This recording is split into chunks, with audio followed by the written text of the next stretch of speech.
எப்படி இறைவன் எனக்கு அந்த பிறப்பை கொடுத்திருக்கிறான்? என் தாயும் தந்தையும் புணர்ந்த பொழுது இந்த பிரபஞ்சத்திலே சிறிய உருவம் கொண்ட பெரிய யானை வரை பிறந்து கொண்டே இருக்கிறதே. அவைகள் எல்லா வயிற்றிலிருந்து தப்பித்து பிழைத்து என் தாயின் வயிற்றிலே அடியேன் பிறக்க வேண்டும், மனிதனாக இருக்க வேண்டும் என்று எம்பெருமானுடைய கருணை பெற்றே அடியேன் பிறந்திருக்கின்றேனே.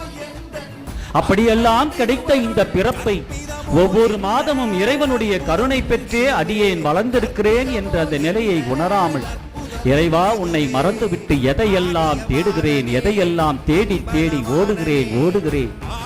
இறைவா உன் கருணையை மட்டுமே நாட வேண்டும், உன்னை மட்டுமே அடைய வேண்டும் என்ற பிறப்பு நீ எப்பொழுது தரப்போகிறாய்?